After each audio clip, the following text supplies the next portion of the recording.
ask you for my name, just say, I am has sent me to you. And this is my name forever. And by this name I shall be known throughout all generations. But he heard it as coming from without. Eventually, he who is to be born, for that's what the name means, Moses is to be born. When that which is within him is born, then it comes not from without, it comes from within. And he hears it rising within himself, that I am he. And so to the woman of Samaria, or to any other person, I am he. You say he will come, he has come. I am he. Not a little thing called Neville. I'm speaking now of the being within us, the one being in all of us. And all will awaken to discover that he is God. There's nothing but God. And so I tell you before it takes place, that when it does take place, you may believe. Believe what? That I am he. Before Abraham died, I am.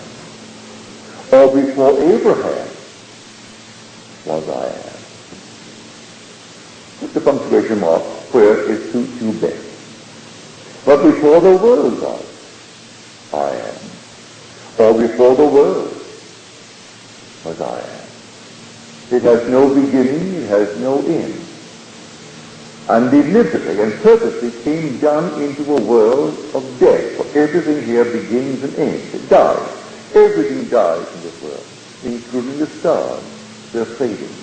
They may take unnumbered light years, but they're dying. Everything dies. And that which cannot die, has no beginning or end, comes down into the world of death and conquers the last enemy, which is death. You cannot die, or nothing dies. But tonight, you can put it to the extreme test in something that you can prove in this temporal world, which will vanish anyway, but you prove it. And see, the whole thing comes into this world. And I can tell you the thrill that is in store for you, because your memory returns, and the long-last language of symbolism returns with it. And things that the world will simply put aside as meaning nothing, that comes to you in the form of a dream, has the most wonderful significance in the world. That which has no significance to the world, and they're simply eliminated. And they turn to a Freud, or turn to his disciples, and try to give meaning, and all based upon what they call sex. I'm not denying the importance of sex in the world, that's generation. But every little symbol in your dream is so important. When memory returns, everything comes back with it, and you see it so clearly. Here is a simple little experience. It has happened to me through the years. In the story, Joshua, which means Jesus, and Jesus and Joshua is Jehovah. The same Yahweh-Vav is the root of the word. So Yahweh-Vav is the root of Jehovah, Yahweh-Vav is the root of Joshua or Jesus. And Joshua goes because Moses cannot go. He is to be born. Joshua, which is the Lord, is born. So he goes into the promised land. And he takes with him one. And the one is Caleb. Well, Caleb in Hebrew means the dog. It also means a male harlot who serves the priest in the temple. But the symbol is a dog, as told us in the 22nd Psalm. The dog surrounding.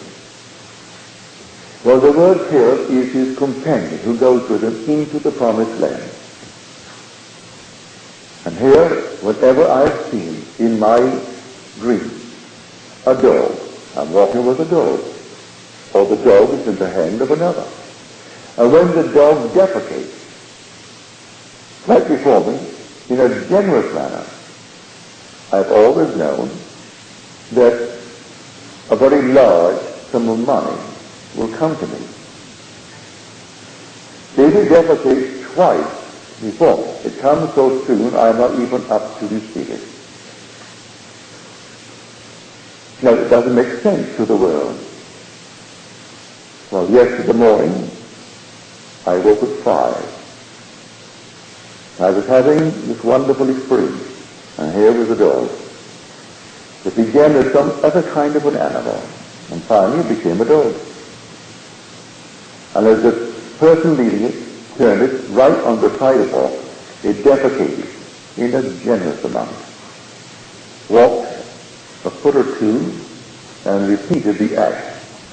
Well, Scripture tells us that if the vision repeats itself, it means that the thing has been fixed by God, and it will shortly come to pass. Well, I was alone at 8:15. I thought, now this is the time I was shaved and bathed. My head was under the shower, and I was taking a shampoo. And I heard that there's a dog in our apartment. I don't own a dog, but my daughter has a dog, and she leaves it with me 4 days a week. Well, it so happens, yesterday was the day that she left the dog with me. He's barking like mad, and it's only about 8:15. I said, who on earth could be disturbing the dog? My head was full of shampoo. When I got that out, I threw a robe open and went to the front door, and here was the postman on the outside. He was just about to leave when I saw him, and then I opened the door, and he stuck a letter through the special delivery. I had no time at all that, so I threw it on the table, went back and completed my shampoo and completed my chores for the morning. When I came out, I opened the letter, and my brother sent me a check for $2,500. It's not a dividend check. Just sent me a check for $2,500. Now here, the world will laugh at a thing like this. But see, when you awaken from the dream of life, memory returns. And with the memory, the language of symbolism returns. And all dreams are symbols, telling you the most fantastic story in the world. And here was the dream. And here it was so the defecation took place twice. Defecated twice, which means it was shortly come to pass. It came so shortly, I almost missed it. There I am with my head full of shampoo, and here he's ringing the bell, which I would not have heard were it not for the dog. And the dog is barking at someone who is ringing the doorbell, because under the shower I could never have heard him if he only rang the doorbell. But the dog is barking. I wonder what on earth is Candy doing? For his name, by the way, is Candy. And so I went out and I wondered, what are you doing? And here is the postman taking this thing. And I apologized for my appearance, for I was full of water and put a robe on me, and he gave me a check. Now here is this thing. It was not a dividend check. It was not something due me at all. Just sent me. Now, I tell you, this is how the law operates in this world. It's a fantastic thing. It all is from one source. There is only God in the world. There is nothing but God. God speaks to man through the medium of dreams, when man doesn't understand the language of God, because he's not yet awakened to the language of God. One day he will awaken from the dream of life, and every little thing, symbol of the world, will have meaning. To the average person, that would be a most offensive thing to watch. You walk down the street, and some lady, instead of curbing the dog, allows it to use the sidewalk, and you've got to step over it, and you're offended. And everything here also is a dream, but people don't realize it. Everything here is really a symbol. Every one of the world is a symbol. The whole vast world is a symbol, screaming at us from the outside. One day we'll understand it from the inside. And so, I am he. When I tell you, it's not a man standing on a platform bragging that he is the one. I am telling you you one day will know that I am, meaning yourself, I am he. At first it comes to you as one from without. And so he heard the voice as one coming from without, saying, say unto them, I am, has sent me to you. And this is my name forever, to be known throughout all generations.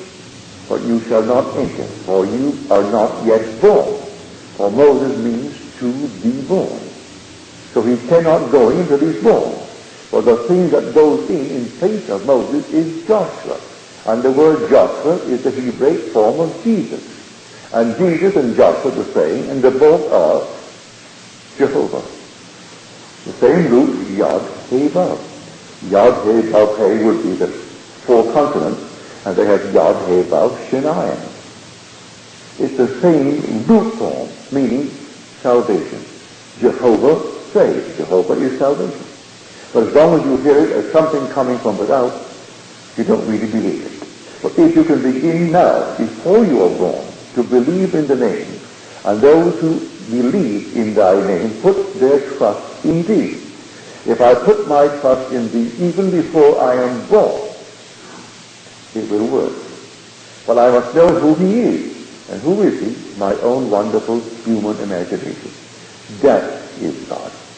If I could believe that my imaginal act is a fact, I'm then sustained in a sense without effort, just as though it were fact. I called a friend of mine on the telephone, and I spoke to him. I heard what he said. And I believed what he said. Well, now, this is the same matter. You treat it just as lightly as that, with faith. Faith in the reality of the unseen state. If I really believe it, that subjective assumption, that subjective appropriation of the objective hope, and walk as though it were true, it will come to pass. It will all come to pass. This is what I'm talking about. Morning, noon, and night. Now the world will not believe it, and may I tell you, I know that eventually they're going to believe it, so really I'm not distressed. I'm not breaking any blood vessels to compel them to believe it, because I really don't care.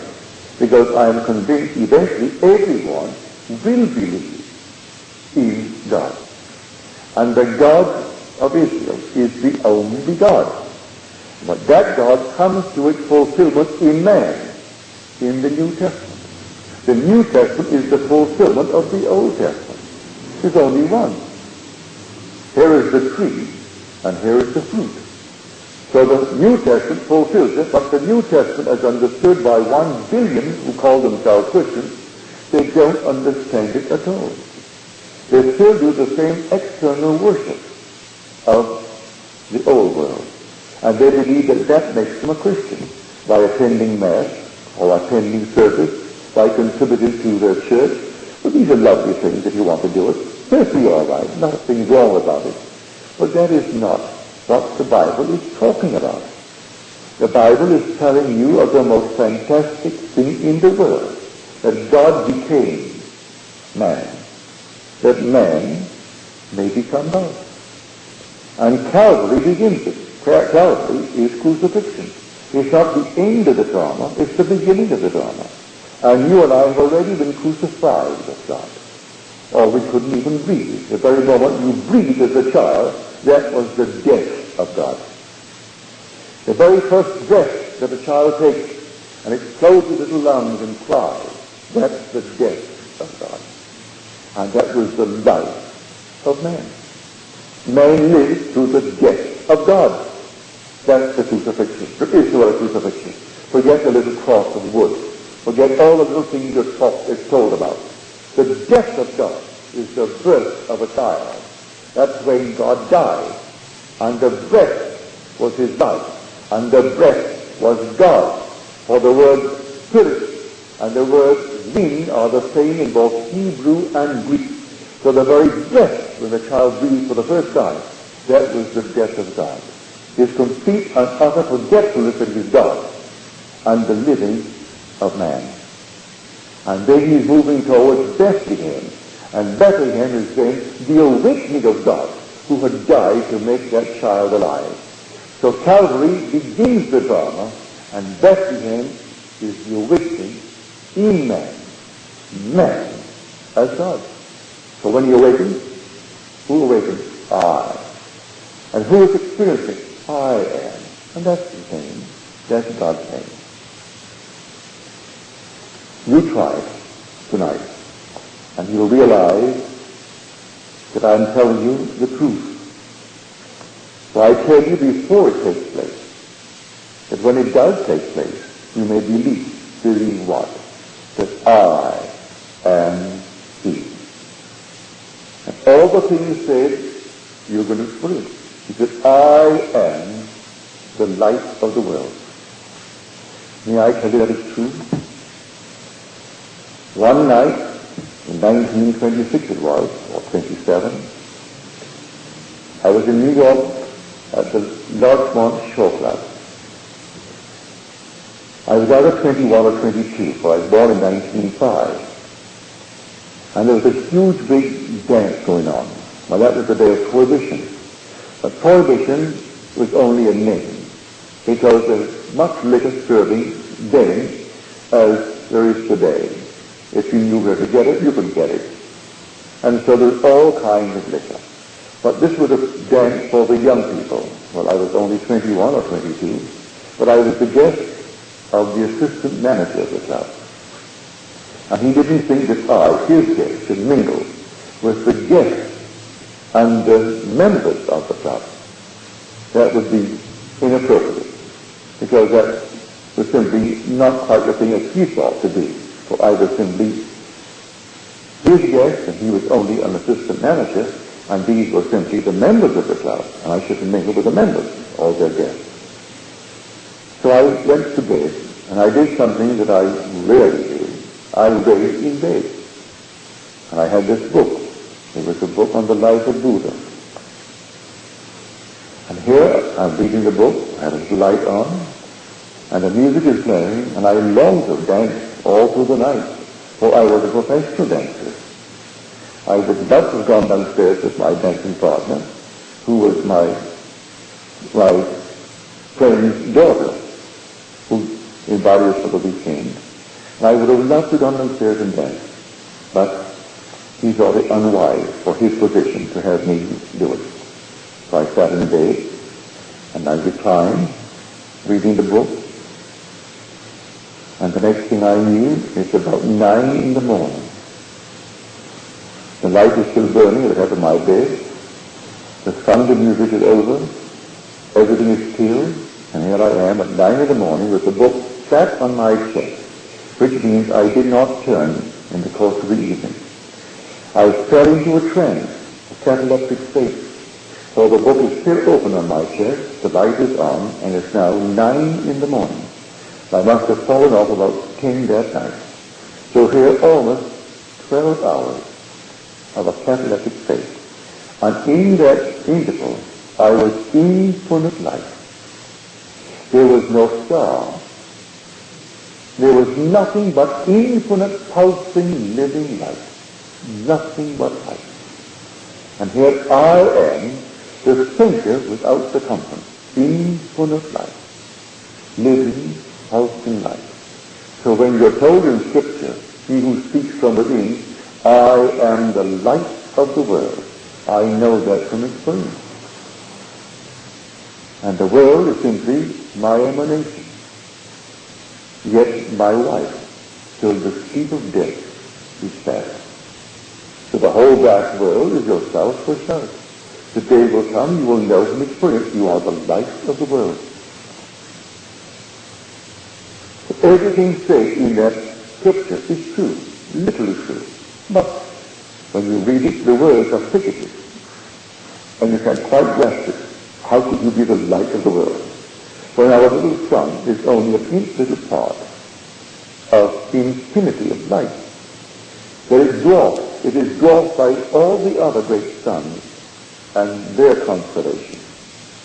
And yet, I know from experience that you take the whole vast infinite world of suns and their constellations. And this light transcends all, contains all, and gets it all blotted out. It's only light. Living, wonderful, pulsing light without circumference, and you the center, and the center is I am. So you are the God of Scripture. And to really understand the God of Scripture, you must understand his name. And his name is concentrated in you.